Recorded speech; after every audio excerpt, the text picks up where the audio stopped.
Saudaraku yang terkasih, dimanapun berada, saya menyampaikan sebuah renungan singkat yang bertemakan istilah tempat jin buang anak.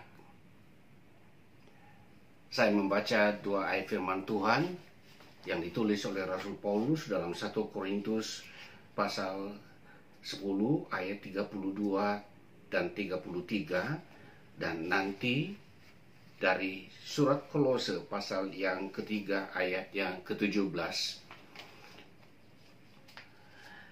Janganlah kamu menimbulkan sak dalam hati orang, baik orang Yahudi atau orang Yunani maupun jemaat Allah, sama seperti aku juga berusaha menyenangkan hati semua orang dalam segala hal, bukan untuk kepentingan diriku, tetapi untuk kepentingan orang banyak, supaya mereka beroleh selamat. Dan dari Kolose pasal yang ketiga ayat yang ke-17, dan segala sesuatu yang kamu lakukan dengan perkataan atau perbuatan, lakukanlah semuanya itu dalam nama Tuhan Yesus, sambil mengucap syukur oleh Dia kepada Allah Bapa kita. Saudaraku yang terkasih, istilah tempat jin buang anak menjadi sorotan akhir-akhir ini berkaitan dengan pernyataan seorang yang bernama Edi Mulyadi dalam hubungannya dengan ibu kota negara yang baru yang disebut dengan Nusantara. Ini telah menjadi sorotan banyak kalangan dan telah membangkitkan amarah masyarakat Dayak Kalimantan. Saudaraku yang terkasih, kata-kata adalah sarana untuk kita berkomunikasi. Di dalam berkata-kata, kita juga dapat menggunakan istilah-istilah yang tentu saja bagi kita memiliki arti, namun bagi yang lain memiliki makna yang berbeda. Pepatah bilang, lain lubuk, lain ikannya, lain negeri, lain pula adatnya. Ada kata dan mungkin istilah yang bagi seseorang itu dianggap biasa, tetapi dalam komunitas budaya yang lain, itu bisa melukai hati, merusak citra, dan bahkan meruntuhkan. Rasul Yakobus mengibaratkan kata-kata yang keluar dari lidah ini bagaikan api, walaupun kecil, tetapi ia bisa membakar.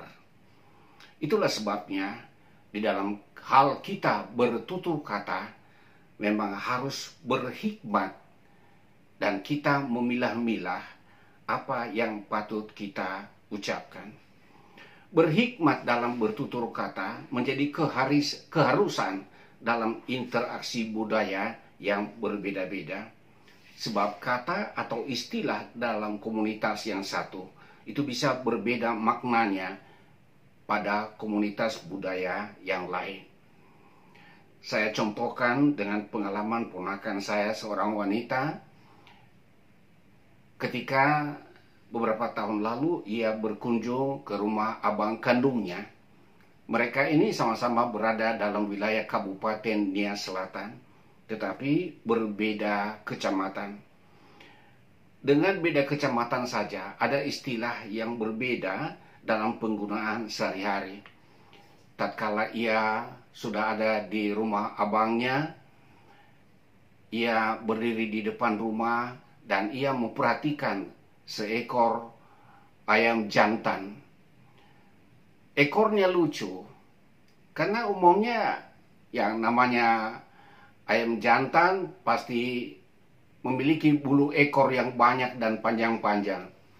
Tapi si pemilik ayam jantan ini, dia sudah cabut-cabut itu bulu ekornya dan tinggal dia sisakan yang agak panjang, yaitu 2. Jadi ketika dia memperhatikan, dia berkata, kenapa bulu ekor ayam ini hanya 2? Jadi kalau ekor itu di kecamatannya disebutkan Io Manu.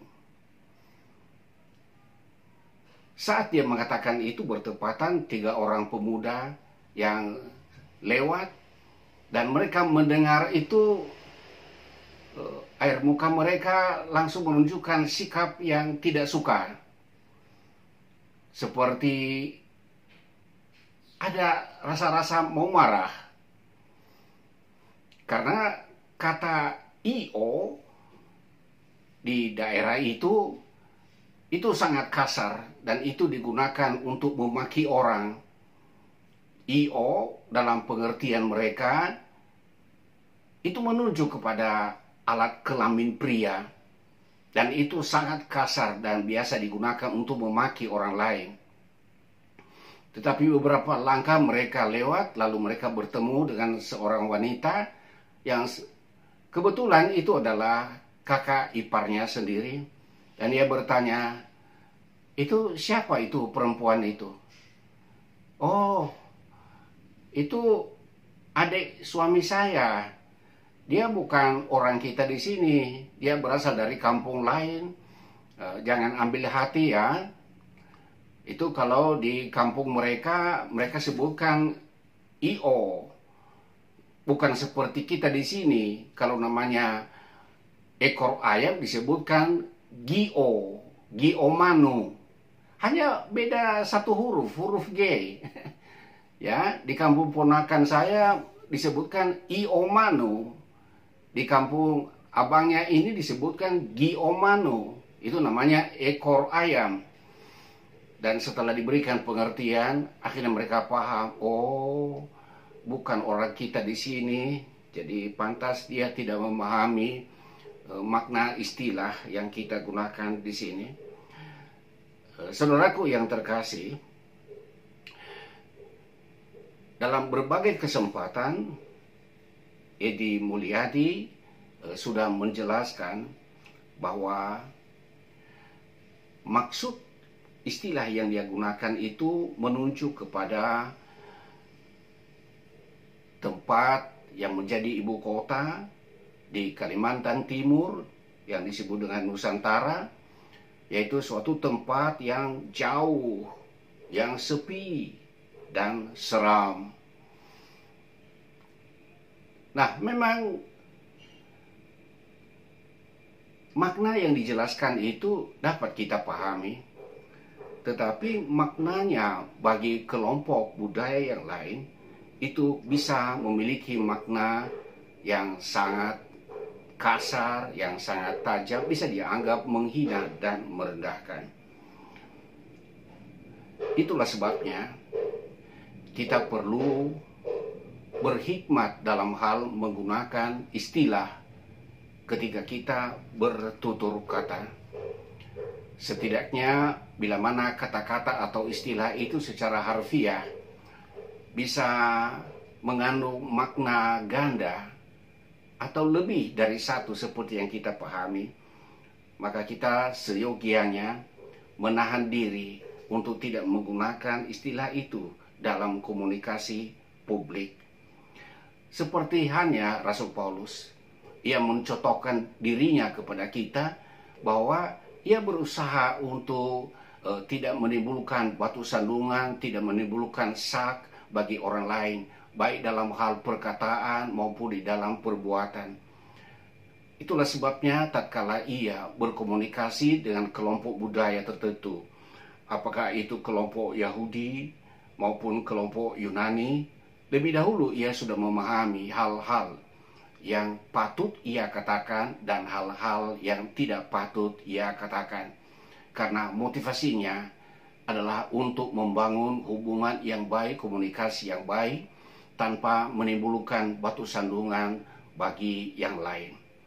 Kita berharap bahwa saudara-saudara kita sebangsa dari Kalimantan, dari masyarakat Dayak, bisa berbesar hati dan dapat membuka pintu maaf bagi saudara kita Edi Mulyadi, sehingga hal ini tidak perlu ditanggapi secara emosional, karena memang lain lubuk lain ikannya, lain negeri lain pula adatnya. Istilah-istilah tertentu bisa juga diucapkan seseorang dalam ketidaktahuannya, tetapi ini menjadi pelajaran bagi kita semua bahwa meskipun itu memiliki makna yang tidak buruk untuk kita, tetapi tatkala kita menggunakannya di dalam bertutur kata, dalam interaksi dengan sesama yang memiliki pola dan ciri budaya yang berbeda dengan kita, maka seyogianya kita harus berhikmat dalam hal bertutur kata, supaya kata-kata yang kita pakai dalam berinteraksi memberkati, membangun, dan tidak menimbulkan batu sandungan dalam hati sesama. Kiranya renungan singkat ini bisa menjadi berkat bagi saudara-saudara sekalian. Tuhan memberkati.